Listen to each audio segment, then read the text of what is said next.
Hello जी, कैसे हैं आप लोग। तो जैसा कि आप सभी को पता होगा कि आपके हिंदी के दो बुक हैं, एक गद्यखंड एक पदखंड। तो गद्यखंड का तो मैंने बहुत शानदार सा ट्रिक बता दिया है। तो सारे मेरे छोटे भाई बहनों ने क्या कमेंट किया कि भैया पदखंड का राइटर का नाम तो हमको याद नहीं हो रहा, उसका भी एक ट्रिक बता दीजिए। तो आज मैं आप लोगों को वही बताने जा रहा हूँ, जिसको याद करने के बाद आपके 10-10 मार्क्स, 10 मार्क्स आपका गद्यखंड से रहता है और 10 मार्क्स आपके पदखंड से रहता है। तो देखिएगा, आप लोगों के चैप्टर का नाम ही मैंने केवल लिखा है। जैसे ये मेरे को याद है ना, वैसे ही आपको भी अभी के अभी याद होगा। ठीक है, बस ध्यान से अच्छे से सुनिएगा, वीडियो को स्किप नहीं करने की जरूरत है। आप लोग 10 मार्क्स जान जाइएगा 5 मिनट के वीडियो में, ठीक है ना। तो चलिए शुरू करते हैं और देखते हैं कि हमारा ट्रिक है, जिसको देखने के बाद आप लोग कभी भी भूल नहीं पाइएगा और सब कुछ एकदम आसानी तरीके से याद हो जाएगा। एकदम दाल भात के कवर बोलते हैं ना हमारे देहात में, कि कोनो दाल भात के कवर है कि सब याद हो जाए। एकदम दाल भात का कवरे बनाए हैं, इसको एकदम लेना है, सानना, खा जाओ, ठीक है ना। चलिए देखते हैं। तो फर्स्ट चैप्टर हमारा क्या बोला है कि करबक। करबक के राइटर कौन है? तो देखिएगा, आप लोग हमेशा देखे होंगे कि जो मालिक लोग होते हैं ना, बक यहाँ पे आ रहा है, देखिए यहाँ बक आ रहा है ना, बक, उसको बक बक कौन करते रहता है? तो मालिक जो होता है ना, मालिक वो क्या करते रहता है? तो बक बक करते रहता है अपने नौकरों पे। तो इसका क्या हो जाएगा? मलिक मोहम्मद जैसी हो जाएंगे, मलिक मोहम्मद जैसी हो जाएंगे। मलिक जहां पे भी दिखेगा वहां पे आप लोगों को टिक मार देना है, ठीक है ना। अगला जो हमारा चैप्टर है वो क्या बोल रहा है? पद। देखिए यहाँ दो पद दिख रहा होगा, एक पहला है एक दूसरा पद है, ठीक है। तो इसका हम लोग ट्रिक इतना शानदार से बनाए हैं कि पहले को क्या बोलते हैं? तो शुरुआत बोलते हैं, ठीक है ना। तो शुरुआत में क्या हो जाएगा? शुरुआत में हो जाएगा सूरदास, ठीक है, सूरदास हो जाएगा शुरुआत वाले पद में, और दूसरे वाले पद में हो जाएगा तुलसीदास। इतना आसान सा तो है, कुछ भी करने की जरूरत है, तुलसीदास हो जाएगा। अब देखिए, अब आप लोगों में से डाउट क्या आएगा कि भैया इसमें कैसे पता चलेगा कि ये पहला वाला पद है या दूसरा वाला पद है? उसमें कहा, वहां से कैसे पता चलेगा? यहाँ तो सिक्वेंसली लिखे हैं तो पता चल रहा है ये पहला पद है या दूसरा पद है।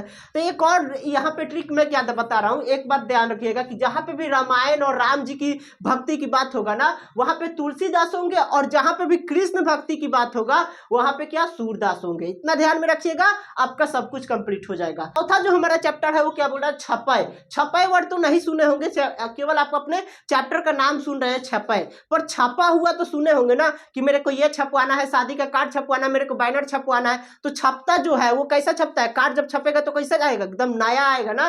तो नया से आपको यहाँ पे याद रखना है क्या? तो नाभादास याद रखना है, ठीक है ना। नया से क्या याद रखना है? नाभादास। आपको देख के उस पर टिक मारना है और आपका नंबर अचीव करना है, ठीक है ना। अपने नंबर को अचीव करना है। तो चैप्टर हमारा है कवित। कवित तो किसी ने वर्ड सुना नहीं होगा, पर कविता सब लोग सुने होंगे, ठीक है ना। कविता सुनने में कितना मजा आता था, एकदम मजा आता था ना। भूसा में भी कोई सुनाएगा तो क्या करेगा? सुन के सो के सुन लेगा, ठीक है ना। तो भूसा से आपको भूषण याद रखना है। कवित के कौन राइटर हो जाएंगे? तो भूषण आपको याद रखना है, ठीक है। अब देखिए अगला चैप्टर क्या बोल रहा है कि तुमुल कोलाहल कलह में। तो कलह, कलह कलेश जब हम लोगों के घर में आता है तो सावन में पूजा कराया जाता है ना। किसका पूजा कराया जाता है? तो शंकर भगवान का पूजा कराया जाता है। शंकर भगवान का पूजा कराया जाता है। और छोटा बच्चा होता है उसको क्या बोला जाता है? जय कर जय। तो यहाँ पे जय केवल लगा देना है, जय शंकर प्रसाद हो जाएंगे, ये आपके राइटर हो जाएंगे, ठीक है। अगला चैप्टर क्या बोला है? पुत्र वियोग। पुत्र वियोग एकदम मक्खन की तरह सब कुछ समझ में आ जाएगा, बस अच्छे तरीके से देखना है, ठीक है ना।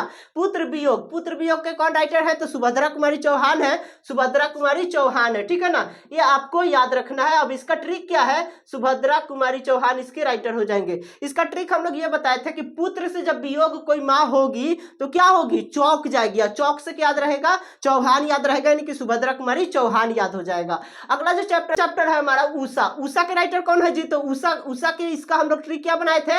तो सिलाई मशीन आता है ना उषा कंपनी का, बहुत पहले आता था, अभी भी आता है। तो उषा का सिलाई मशीन कौन खरीदता है? तो बहादुर लोग जो होते हैं ना, वही सिलाई मशीन उषा का खरीदते हैं। तो इसके राइटर कौन हो जाएंगे? तो शमशेर बहादुर सिंह हो जाएंगे। कौन हो जाएंगे राइटर इसके? तो शमशेर बहादुर सिंह हो जाएंगे। शमशेर बहादुर सिंह, जहां पे भी देखिएगा बहादुर आपको दिखेगा ना जी लास्ट में, बहादुर, वहां पे आपको इसको टिक मार देना है, ठीक है ना। शमशेर बहादुर सिंह हो जाएंगे, शमशेर बहादुर सिंह हो जाएंगे। अगला जो हमारा चैप्टर है जन जन का चेहरा एक। जन जन का चेहरा एक।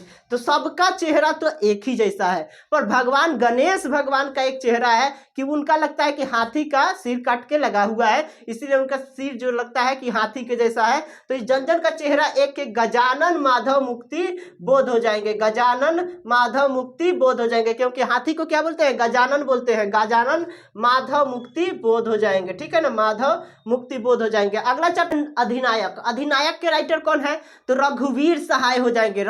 मतलब रघुवीर, राम जैसा कोई नायक था जी, रघुवीर जैसा कोई नायक था, रघुवीर राम जी का ही पर्यायवाची नाम है रघुवीर, तो रघुवीर सहाय इसके राइटर हो जाएंगे। राम जी से भी न्याय करने वाला कोई था, कोई नहीं न था, बताइए, वो वनवास चले गए अपने राज्य को छोड़ के, अपने राजगद्दी को छोड़ के, तो उनके जैसा कोई न्याय करने वाला दूसरा नहीं था। तो रघुवीर सहाय आपको याद रखना है, न्याय से क्या याद रखना है, रघुवीर सहाय याद रखना है, ठीक है ना। चलिए, रघुवीर सहाय, ठीक है ना। चलिए अगले चैप्टर को देखें क्या बोल रहा है। अगला चैप्टर हमारा बोल रहा है प्यारे नन्हे बेटे को, प्यारे नन्हे बेटे को। तो अभी बहुत फेमस एक क्या चल रहा है, तो वेब सीरीज चल रहा है, कौन, तो विनोद, देख रहा है विनोद, देख रहा है विनोद। तो विनोद जो है ना अपने बेटे को क्या करता है, बहुत प्रेम करता है। विनोद इसका राइट आंसर हो जाएगा, विनोद कुमार शुक्ल हो जाएंगे इसके राइटर। विनोद जहां पे भी दिखेगा आप उसको टिक मार दीजिएगा, जहां पे भी प्यारे नन्हे बेटे की बात आएगी, ठीक है ना, विनोद कुमार शुक्ल हो जाएंगे, ठीक है ना। पूरा नाम मैं नहीं लिख रहा हूं क्योंकि वीडियो लॉन्ग हो जाएगी, और राइटिंग पे फोकस नहीं करना, आप लोग सबको पता ही है कि इसका राइटर क्या है, ठीक है ना। आपको याद कराने की जरूरत है, याद करने की जरूरत है, ठीक है ना।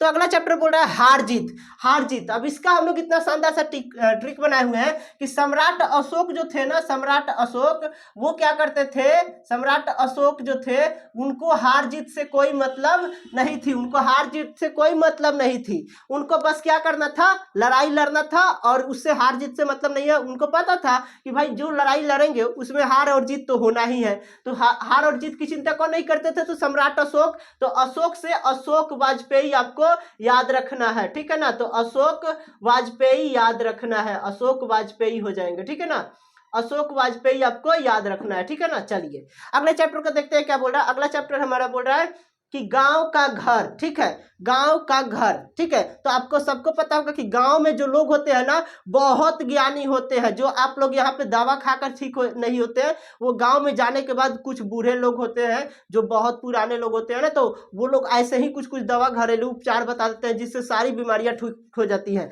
तो गांव के लोग क्या होते हैं, तो ज्ञानी होते हैं, ज्ञानी होते हैं। और ज्ञानी से क्या याद रखना है, ज्ञानेंद्रपति आपको याद रखना है, ज्ञानेंद्रपति आपको याद रखना है। आशा और उम्मीद करता हूं कि ये सारे ट्रिक आपको बहुत अच्छे से समझ में आ गए होंगे, सब कुछ, सारे राइटर का नाम आपको याद भी हो जाएगा। तो अपने दोस्तों को शेयर करना बिल्कुल मत भूलिएगा, और हाँ, चैनल पे नए हैं तो सब्सक्राइब कर लीजिएगा, क्योंकि ऐसे ही मोर यूजफुल कंटेंट में लेकर आते हूँ, वो भी ट्रिक के साथ, जिसको अगर आप लोग देख ले रहेंगे तो आपको एक बार में उसी समय आपको याद हो जाएगा। मिलते हैं इसी तरह के शानदार वीडियो के साथ, तब तक आप देखते रहिए और पढ़ाई करते रहिए। धन्यवाद।